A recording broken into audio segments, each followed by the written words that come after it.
Hello everybody, this is Chris with Overclockers Club. We've got something cool here from HYTE.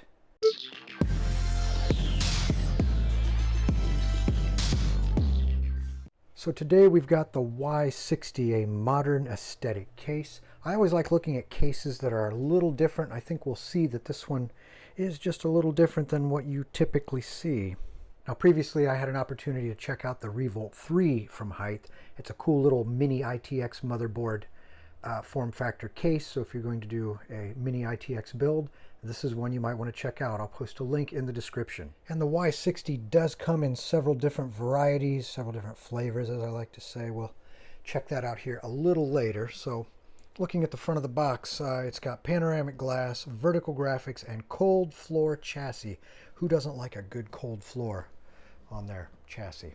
Okay, side of the box, got some graphics there. Why we made this. A new build should feel new. I agree with that. 3-piece panoramic glass with 3 times more satisfying plastic wrap removal. Hey, I like this thing already. We know how much you just spent on that GPU, so we threw in the riser cable, a big plus. Cold floor structure keeps cooler than a partly cloudy day with light breeze, and you without your jacket. It keeps getting better. Check out this crown molding right there. Okay, let's look at the back of the box. Got a nice exploded view so you can see what all the panels look like there. So we've got dual mode storage sleds, so it looks like we can probably put a couple different size SSDs in there, or hard drives. Infused with vertical graphics, protected riser canopy, so it looks like they've integrated some cable management into the riser there for the vertical graphics card.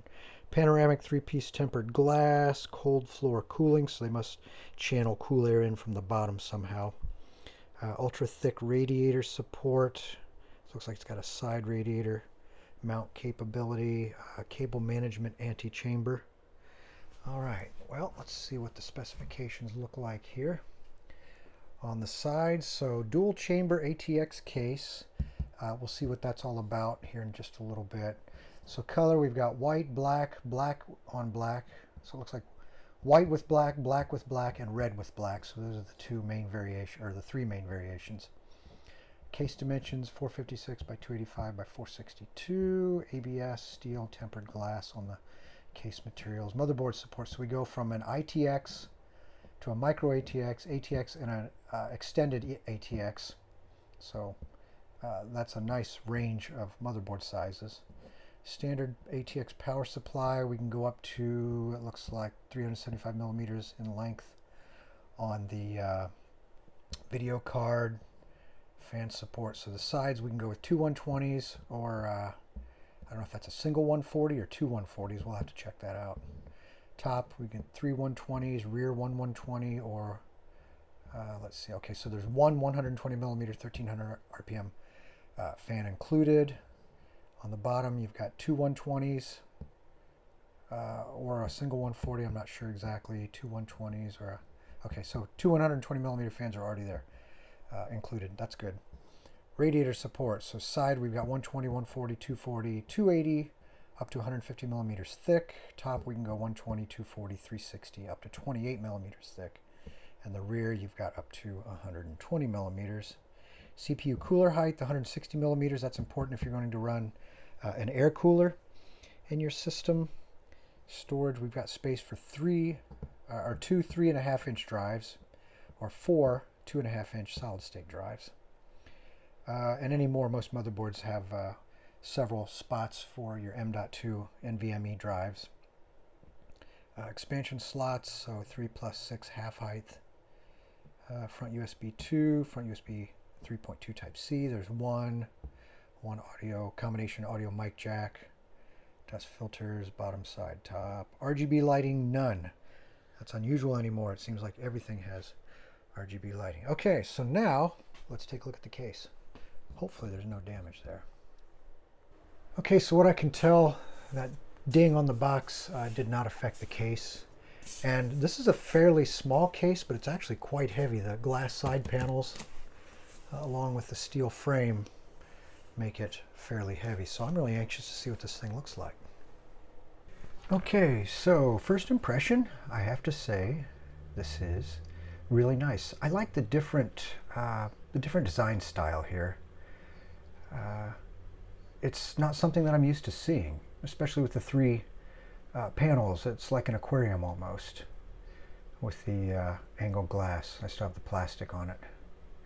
Have to get that pulled off. So look at the back. You can see the dual chamber design. The power supply is separate from the rest of the case. It's horizontally rather than vertically. It's usually in the bottom or at the top, but here it's off to the side, and it's tilted up, and it's pretty cool. And we've got a couple of hard drive storage bays here that are accessible externally, so that's nice. And look at the venting. I mean, you can see from one side to the other. There's plenty of opportunity for air to get in or out of the case. Okay, let's see how the top comes off. It looks like there's a notch back here and a little hole. I don't know what that's really for, but it looks like I can kind of get my fingers in there. Yeah, there we go. So it sort of pops off, and we've got like a little ball and socket, or there's the ball. There's actually a series of little receivers up here. And this is pretty heavy. In fact, I wonder, let me get my magnet. This is too heavy, yeah, to be plastic. That's metal. Yep. Well, that's nice. I thought so, as heavy as this case seemed. It didn't seem to be much plastic in it. It looks like there's a plastic subframe. Yeah, it sticks to it, but it's a lot weaker because of the thickness of the plastic. And let's see. Okay, so there's a really fine mesh filter there, so that's nice. All right, so that's how the top comes off. So it probably just pops, yeah, pops right back in there very easily. I'll pop that back off again. A little stiff because it's all new. Okay, so I think I have it all figured out. So there are two fasteners. There's one here and one here, and that's what holds your glass panel and your metal side panel. And this one here is all metal, but that's pretty standard on a side panel or a back panel like that. So I took those fasteners out, and the glass actually, be careful here, you just sort of push with your thumb and it pops out, and then it sits down in a little channel right here. So that's kind of nice. So the glass is thoroughly retained. And then we've got two little ball detents. I'm going to get this all fingered up anyway. But two little ball detents here that go into these receivers at the top, and that's what locks the glass in. So again, anytime you're handling glass, you do want to be extra careful. So I'll set this down here like that.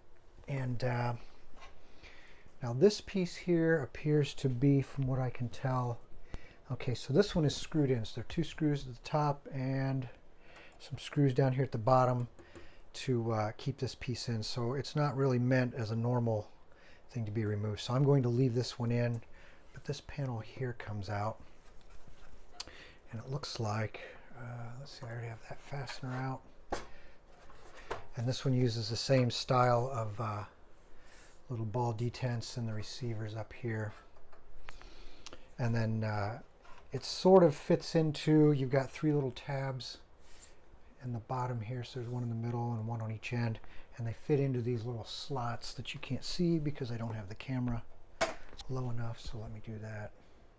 There we go. These are the little slots that those tabs fit into, so that's what anchors the bottom of that cover. Okay, so there are three screws right here, 1, 2, and the third one down here. So let me take these out so we can get this other glass panel out. Okay, I got those three screws out, so this pops out from the top here. Let me push from the inside. You want to be careful you don't push too hard. Make sure you have a second hand here to catch the glass so you don't pop it out and it goes flying across the floor. Okay, so this uses the same method. There's a channel down here at the bottom of the glass sits in. And we've got a single ball detent along with the three screws on the side to hold that panel in. And like I said, I'm just going to leave this panel right here. But for a small case, it's surprisingly open. This is This is really nice.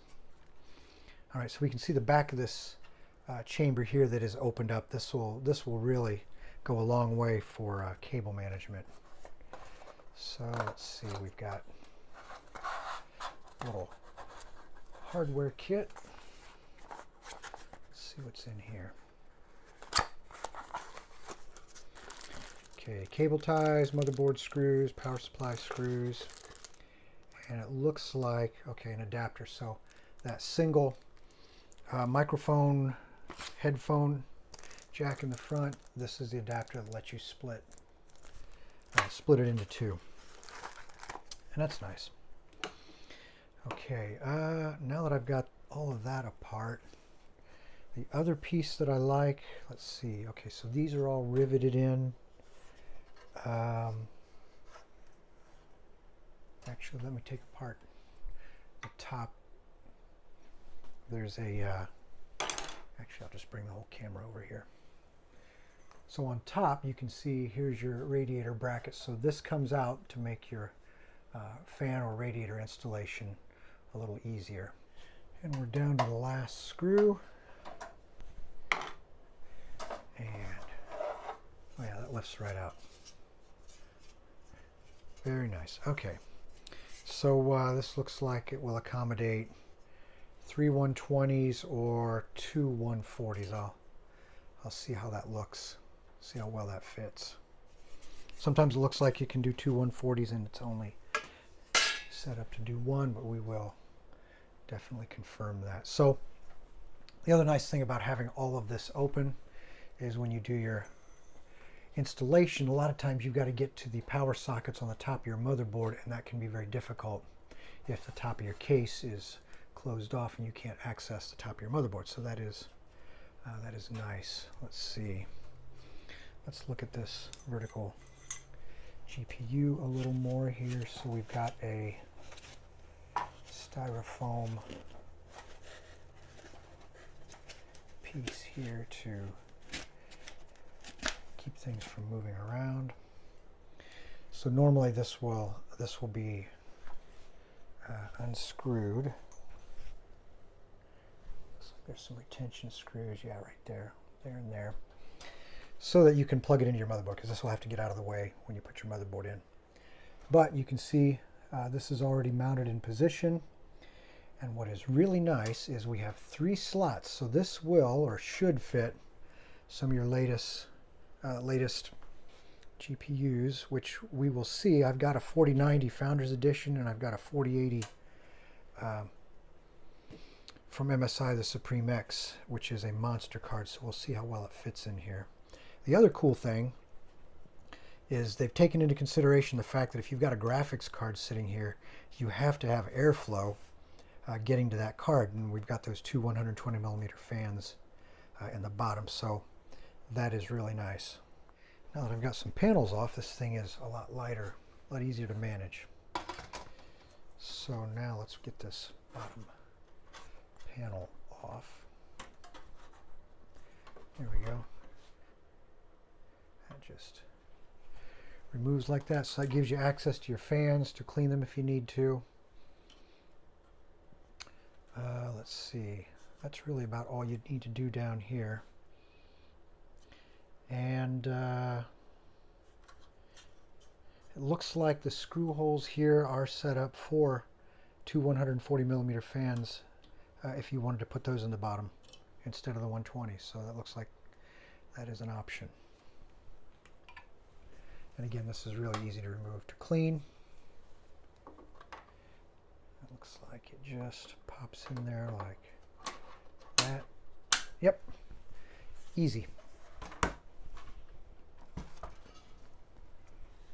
And something I just realized, and we did read it on the specs, but these are half-height PCIe expansion slots. So that is why we have the built-in vertical GPU mount. So you don't really have a choice for mounting your graphics card unless you're using a half-height graphics card, and good luck with that. So that is why this is really a permanent solution and not really an option. And that's perfectly fine. Okay, on to the hard drive storage. So we've got these two external externally accessible trays. This is really nice. I've never really seen a case that did it that way before. So again, you've got space for your standard 3.5-inch drive and mounting holes for a 2.5-inch drive SSD. Take both of these out so you can see. So that's actually pretty slick. You don't have to get into your case if you need to do a hard drive swap. And it's nice if your motherboard lets you set up your hard drives as hot swappable. You can do that without having to get into the case. Okay, so your I/O cables here. Let's take a look at these.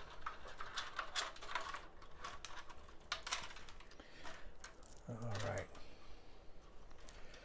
So the back fan, the rear fan, the 120 millimeter fan back here, this is a 3-pin connector, and it looks like the other two fans, these are the cables that go to those. These are also 3-pin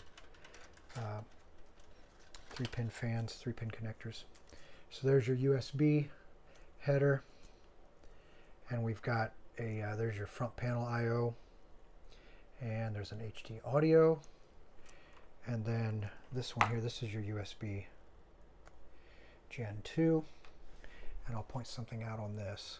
But I need to zoom in so you can really see what's going on. Okay, so if you look at this connector, it looks symmetrical. It looks like you could plug it in this way or flip it over and plug it in, and it's really not symmetrical. I don't know why they made it look like it is.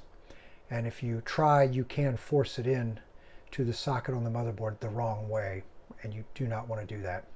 So pay attention, examine the shape here, and you'll notice one side here, this side by my thumb, is a little thicker and a little narrower than the bottom here. And you can study the socket on the motherboard and you'll see the same situation. You can also see the slot here is offset a little. This side here on the right is a little thicker than the left. So just pay close attention when you plug this in to your motherboard. And you know, as I look at this case, I would have expected this whole bottom floor here to be plastic. That would not surprise me if it was plastic, but the magnet tells a different story. This whole thing is all metal, the entire floor. The sides of the chassis here, the front panels, the top, everything here. This magnet is just going crazy. It sticks to everything. I mean, there's like no plastic at all. I mean, there's some rubber grommets here, and that's about it. Okay, so we've pretty much covered all the external and internal features of the case. So what I'll do now is actually build a system in it so you can see what it looks like. Radiator, you know, I was going to go with a 360 at the top, but you know, I think a 240 back here would really look nice. I like the way this is sort of offset to the side and it sort of sinks in. I think a radiator back here, a liquid cooler, would look really nice. And I may just put fans in the top. The other thing I was going to show is I'm going to go ahead and just stick a graphics card in here as sort of a teaser so you can see what it looks like. And I've got several of the latest 40 series graphics cards from NVIDIA, which should look really nice in here. So starting off, I've got like the largest graphics card known to exist. This is the Supreme X from MSI. This is a 4080. And let's see, this thing just clears the back side there. Get this in there, make sure we're in the PCIe slot, which it lines up perfectly. I'm going to have to put a screw in here, at least one,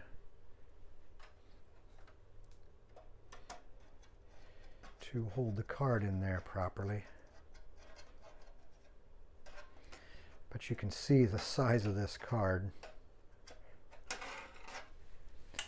That's reasonably sturdy. Pretty much takes up the whole back, or the whole bottom section of the case there. And the only concern I don't know if I really call it a concern. With the panel on here, let me put the glass panel on. I have to wonder if we're going to starve the graphics card a little bit for air. And the only way to really tell is if we do some testing. But this glass is, I look from the top. It's not touching. There's a little bit of clearance, maybe 1/4 of an inch. So it'll be interesting to see. I have to wonder now. Let's see what one of the Founders Edition cards looks like in there. Okay, so we'll get the 4080 out of there, and we just happen to have an RTX 4090, and this is the Founders Edition, so let's see what this looks like in there. It's not quite as bulky as the 4080. Get it in the slot. Okay, this has a lot more room, I can tell you. Am I in there? No, I'm not quite in there. There we go. And I'll put a screw in here again to keep everything oriented properly. But there's quite a bit more clearance here on this card, so.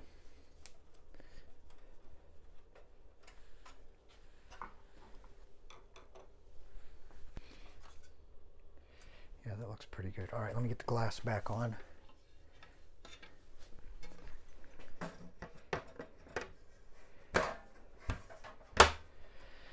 There, okay, so here we've got, and it's a little hard to tell, but there's quite a bit more room. You can see I can get my fingers through there. So there's probably, I would say close to 3/4 of an inch of clearance. So I don't think we're going to have any real issues with restricting airflow to this card. And I don't know that we are on the other one here, the 4080. We'll just have to see. We'll stress it and then check the temperatures and see what effect, if any, that glass being close to it, what that does. And before I can get the system build rolling, I need to get the little vertical GPU riser here out of the way. I'll leave the bottom connected because it's okay, but this just needs to be sort of tucked out of the way so I can get the motherboard in there. Okay, so the motherboard is installed, and we'll be starting off with this Be Quiet cooler, and then we'll go with a liquid cooler. But the riser here was in the first slot, and the motherboard does not have a first slot, so we're going to have to actually move it down one position. So we'll plug this one off, and we'll open this one up so that we can get the PCIe adapter here plugged into the right spot. Some motherboards have that first slot available and some do not. So let's go ahead and get this plugged in. You have to take off a little protective cover here before you can plug that in. Get the one screw in here, and then we'll get the other plate moved up. And it is all plugged in and connected. And now I'll get the power supply in. I think to make things a little easier, I'll go ahead and take these hard drive cages out. And I can probably leave them in, but I think it'll just be a little easier to open this area up here. And the power supply I'll be using, this one here is from Fractal Design. It is the Ion Plus 2 Platinum, let's see, 860.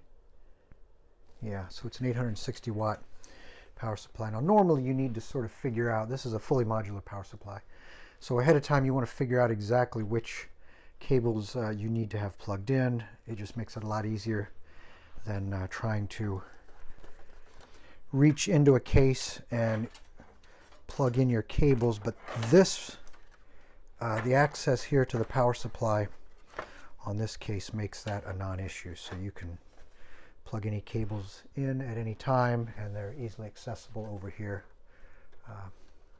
when you have the cover off. So let me get the screws for this.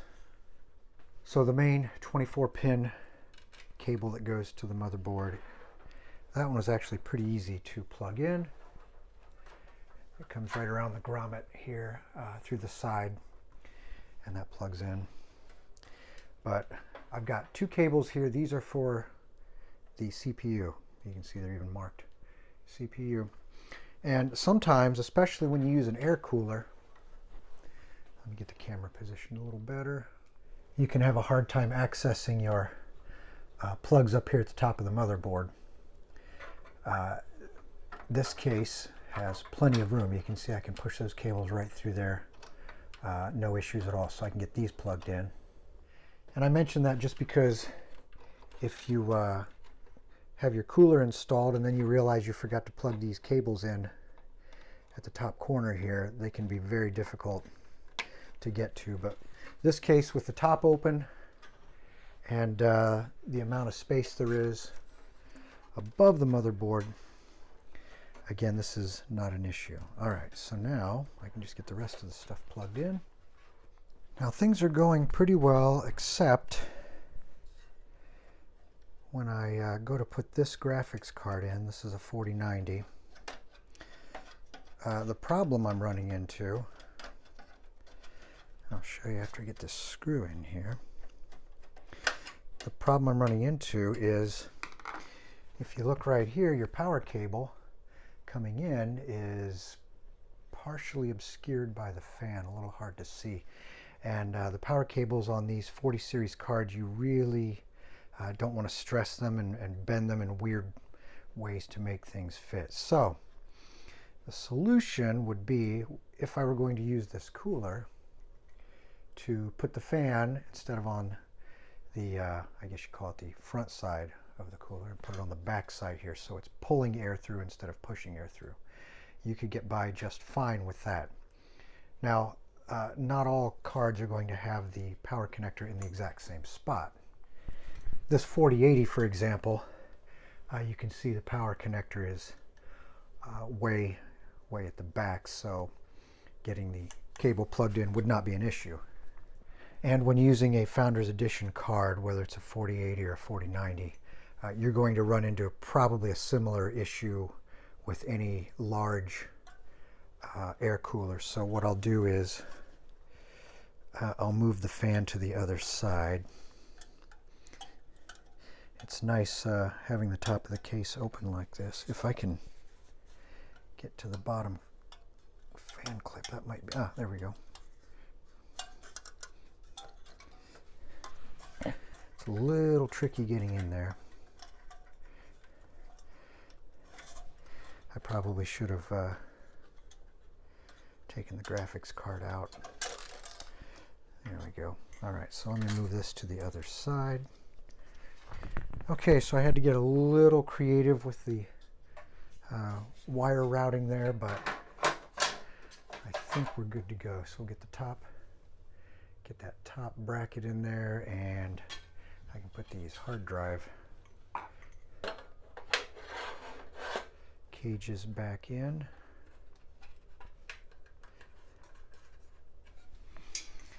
And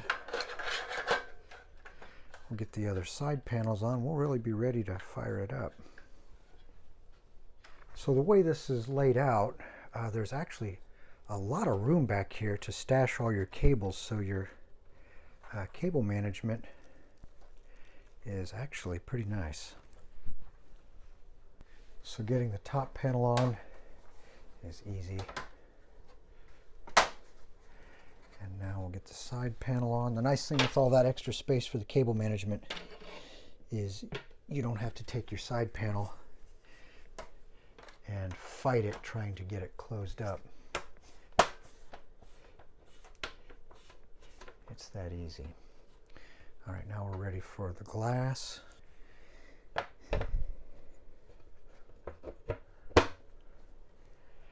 And then the front one.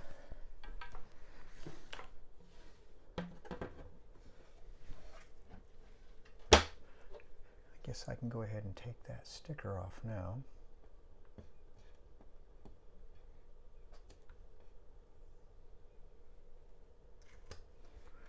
Yeah, I left a little bit of adhesive on there.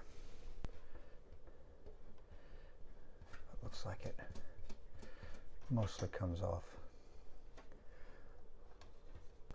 Have to hit that little glass cleaner later, but there you go. So that's a nice looking case.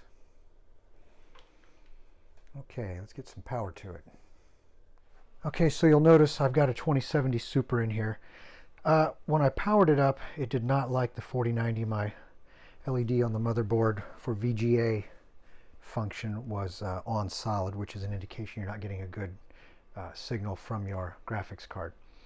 So I put the 2070 in there and I got the same result. And then I realized when I looked a little more closely, the back of the PCIe connection here for this riser was not fully seated in the PCIe slot here at the back. So once I popped it all the way in, fired it back up, it works just fine now. So I'll go ahead and switch back to the 4090.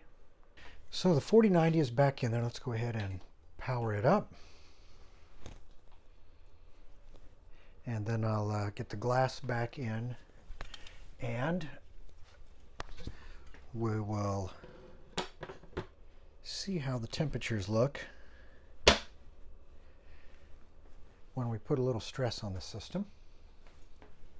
And actually, before I do the stress testing, I need to go in and tune the fans.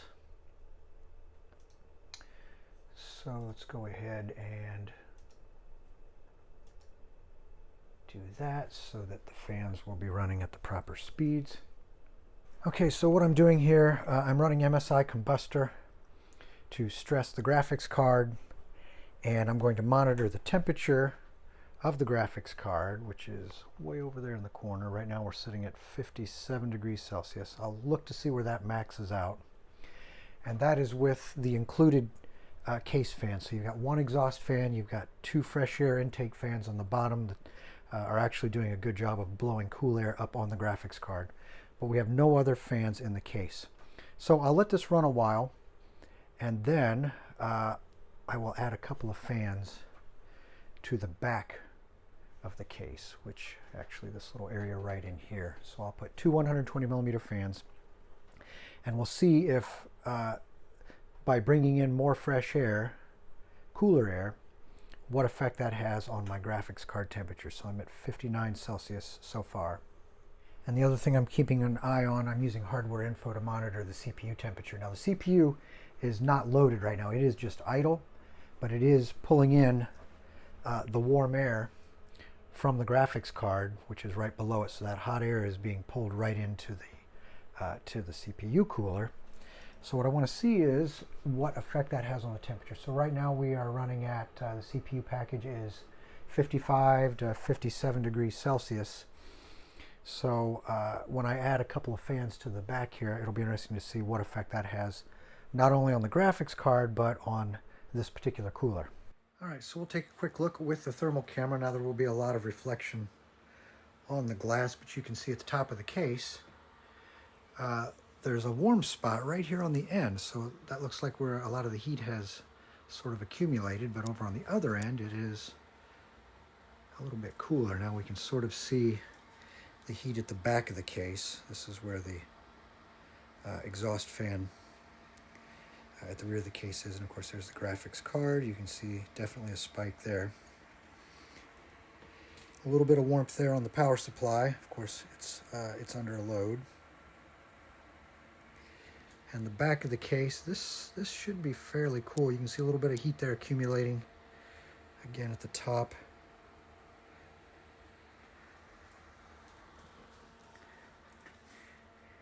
And then again with all of the reflection. I'll take the glass panel off here and we'll take a look inside.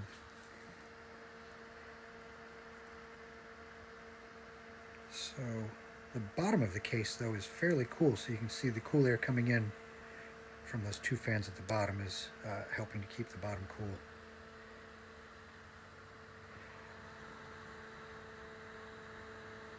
And there's definitely some heat accumulating on the one side. So apparently the fan from the graphics card is causing an air current to build the heat up there in that part of the case. Okay, back to the regular camera. Now we're holding at about 67 degrees Celsius on the graphics card, and the CPU package is holding at about 63, 64 degrees Celsius. And again, that's because we're pulling the warm air from the graphics card into the CPU cooler. So now I'll shut everything down, let it cool down for a bit, and then I'll add those two fans in the back, and we'll see what effect that has. And the two fans I'll be using, these are Be Quiet Light Wings fans. They're part of a cooler that I'm reviewing. They are 120 millimeter fans. I'm not going to hook the RGB up because I need access to two headers on the motherboard, and I can only really get to one, and the other one is pretty much buried under there. So we're not going to bother with the RGB right now, but in order to run two fans off of one header, I'm using this splitter. This is a 2-into-1. So both fans will be controlled off of a single 4-pin header. And the fan tuning just completed, so I'll get the glass in and we'll do the same stress test. Okay, so we are holding at about 64 degrees Celsius on the graphics card, and our CPU package is right around 59, 58, 60, kind of bounces around a little bit there. So we did knock a few degrees off of the graphics card and the CPU just by adding these two 120 millimeter fans. And just when you thought we could not add any more fans, I have 3 more Be Quiet Pure Wings 2 120 millimeter fans. I'm going to put those in the top to pull the heat that accumulates from this area and push it out through the top, and then we'll see what that does to the temperatures. And all 3 of the new fans are installed in the top, and I'm doing the fan tuning once again. We'll get the top on, get the stress test going, and look at the numbers. Okay, well, with 5 fans, 3 extra in the top and 2 extra on the side here, I was expecting the GPU temperatures to come down even a couple more degrees, and they're really holding right there at 64 degrees Celsius. The CPU is also holding at about the same temperature, so the net effect of adding these 3 fans in the top is surprising to me. It really didn't change anything. There's a little more fan noise, of course, because the fans are at the top, but it really did not affect the temperature. And now I have the RTX 4080, the Supreme X version from MSI in there, and you can see, like I showed earlier, that card really fills up the space in the bottom. I'm going to go ahead and run the testing on this one again, and then I'll swap coolers. I'll take this air cooler out, and we will run with, let's see over here, there it is, the Master Liquid PL240 Flux from Cooler Master. So we'll go ahead and put that back here in the corner. We'll get these 2 fans out, and then we'll see what the numbers look like with a liquid cooler. But let's go ahead and introduce the band now. So the motherboard is a Z690 Tomahawk from MSI. It is a DDR4 board. I've got 128 gigabytes of DDR4 RAM from Neo Forza. CPU is a 12600KF. Let's see, that pretty much sums it all up. We already know what the coolers and the graphics cards are. Okay, we've been running for a couple of minutes, and I don't even think the graphics card, the fans don't kick on until it hits around 50 degrees Celsius, if I remember correctly. Okay, with this graphics card, what I'm noticing is the glass is really warm right here in front of the fans, and you can sort of see how close the glass is to the front of the card. So there's not much room for air to get in there, and I think we've got some cavitation going on. I think the hot air that's coming out from the heatsink is actually being pulled back in and recirculated, so that's probably not an ideal situation. And we're running at 73C right now, and our CPU is 5760, so CPU is not too bad compared to the previous test, but this card definitely does not like being that close to the glass. So I got the Be Quiet air cooler out, getting ready to put in this liquid cooler here from Cooler Master, and then I will swap this card back to the 4090 for now. And the Master Liquid PL240 Flux is installed, and it looks pretty nice in this case. I like the way the cooler is sort of offset in the back. In fact, let me pop this glass out. A little easier to see without all the reflection. But that cooler looks just fine in there. And this would also handle a 280 size radiator also. But this is a 240. Okay, so the liquid cooler is all powered up. I did the fan tuning as usual. We've got our RTX 4090 Founders Edition graphics card, and we're holding at about 68 degrees Celsius on the graphics card, so we're a little bit warmer. However, our CPU is actually running about 42 degrees. It bounces around a little bit, but we are definitely lower on the CPU, and I think that's because we are running a liquid cooler. However, we are running a couple of degrees, 4 degrees warmer on the graphics card. Now, the hot air coming out of the graphics card is not being sucked into your CPU cooler, which was over here earlier. So the cooler CPU, being liquid cooled, and not pulling the hot air from the graphics card directly in, that makes sense. And you know what? I've got this 4070 Ti just sitting here. Let's just go ahead and pop it in there.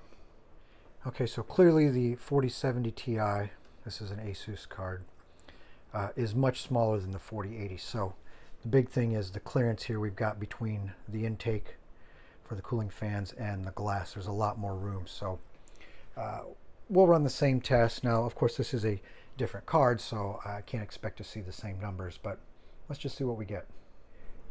Okay, we've been running this for a little while. We're holding it about 71 degrees Celsius, and the CPU is running right around 40 degrees Celsius. So that tells me we're not pulling in a lot of excessive heat on the liquid cooler. And the CPU is, of course, at idle. There's no stress test on it. And all of the graphics cards that I've been running in here, in this case, I'm using the stock fan curve. You can go in and manually adjust the fan curve. You can override it and increase the fan speed, and you will bring the card temperatures down, but you do have to worry about fan noise once you get to a certain point. So the fan curves that the cards use as stock, it's the balance between keeping the cards cool enough when they're under a load and keeping the fan noise to a minimum. Okay, taking a look at the cases that are available, they've got a Y40 that's a little bit smaller than this case. It doesn't have the angled front, and it is available in white, black, and red. I do like the red. The Y60, which is what we have today, is available in white, black, and red. Yep, I do like the red. The retail price here, I looked around on Amazon, and it's pretty close here to the $199 retail. And let's see what else. We've got a couple other fancy variations here with lots of graphics on there. They are $280 each if you like the graphics. And then, of course, down here is the Revolt 3 that I've already reviewed. This is a really nice case also. So would I pay $199 for this case? And the answer is yes. I really like the way it looks. What really surprised me the most about it was, as compact and as small as it is, it really has good airflow. I mean, the entire top is ventilated. The side here, the entire side is ventilated. The bottom of the case, the whole case floor is ventilated, and you get two 120 millimeter fans in the bottom to help pull air in from the bottom and push it up through the case. It does a nice job, I think, at supplying as much fresh air as you can get to your graphics card. The back of the case seems to be pretty well ventilated. So as far as airflow, I think it does a pretty good job of keeping air moving through the case. And I think I talked about this earlier. I don't remember if I did or not, but the only things I would probably change, the I/O panel down here at the bottom is fine. If this is going to be on your desk, then this will be real easily accessible. If you've got this on the floor or on a low stand, your I/O down here at the bottom is going to be a little harder to get to, so it would be nice if this I/O section here was modular so that you could install it at the bottom or you could move it to the top. I think that would be a nice way to do that. The only other thing, I love the glass panels, but I've kind of gotten spoiled by the ones that have hinges on them, so you can open them and they hinge open. Again, that adds cost because you have to have the frame and the hinges and all that stuff, but those are probably the only two things I would change. This is definitely a small case with a lot going on, so I would give this the Overclockers Club Editor's Choice Award. This is Chris with Overclockers Club. Thanks for watching, and don't forget to subscribe.